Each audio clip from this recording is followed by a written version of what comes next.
Hi guys, this is a preview of my next research video regarding my questions on the human self-domestication hypothesis.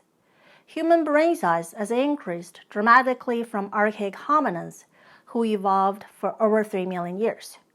Most believe our brain volume and brain-to-body mass ratio must be the highest now since humans built this incredible modern civilization.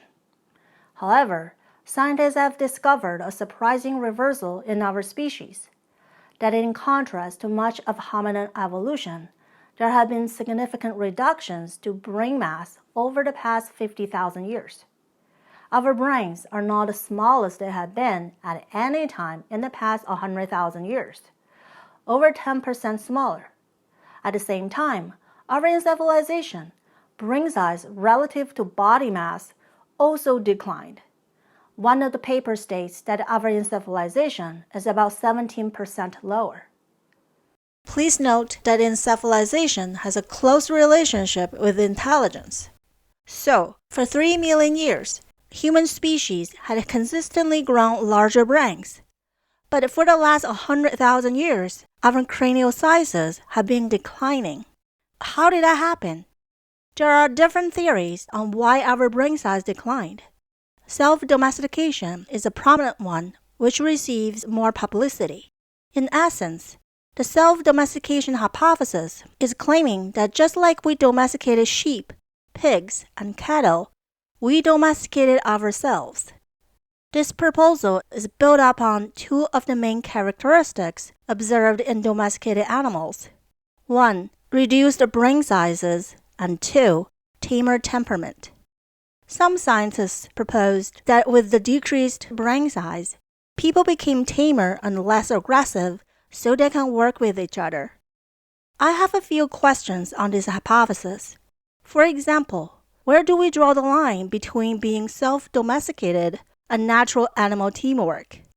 The closest primates to us are chimpanzees and bonobos, and they live in communities with over 100 individuals.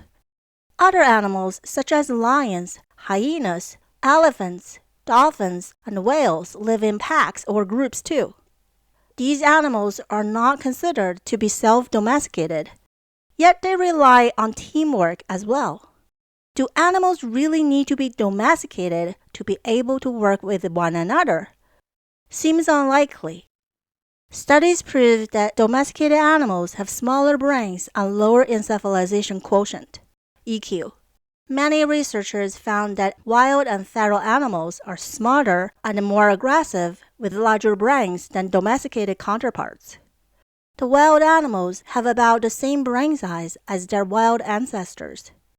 Another observation made by scientists is that fighting bulls, which are raised to be aggressive, also have much larger brains than domesticated dairy cattle. These fighting bulls have about the same brain size as their feral predecessors. So tamer, domesticated animals have smaller brains and encephalization, while the aggressive ones, even though they interact with humans, their brain sizes are not affected. My question is this: are the same phenomenon also true with humans? Are more aggressive people, in general, smarter than tame and docile people? Talking about aggressive people, you might think of psychopaths who are usually depicted as highly intelligent, manipulative evil geniuses in books and films. But what if this is a misconception created by pop culture to be dramatic and entertaining? I'll be discussing these and more in my following video. Now let's talk about something else. I heard from quite a few of you guys that even though you subscribe to my channel and turn on the notification bell button, you still don't see my new videos on your feeds. Sometimes I see comments going missing, including my own replies.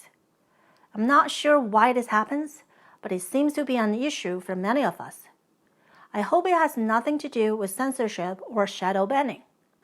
Regardless, if you don't see my videos popping up, please check in with my channel every once in a while. I usually publish a new video every 2 to 3 weeks. I'll try to upload more frequently. I received thoughtful advice from you on how to help my channel grow. Thank you very much for the support. I've read on YouTube quantity trumps quality, wherein a channel with more uploads will automatically get promoted more often. As some of you know, this Curious Being channel is my personal project. I'm the only one doing the research, writing the narratives, recording, filming, and making production work. From the day I started this journey, I plan to make each of my videos thought-provoking with original, fact-based viewpoints. My work takes a lot of time and effort. I hope you enjoy the content I create. If so, please share my videos with others, leave comments, and interact with other commentators. This will help my channel grow, thrive, and reach more people. You can also support me on Patreon. Thanks for the information and insights you have shared. I'm most grateful for your enthusiasm. I'll see you soon.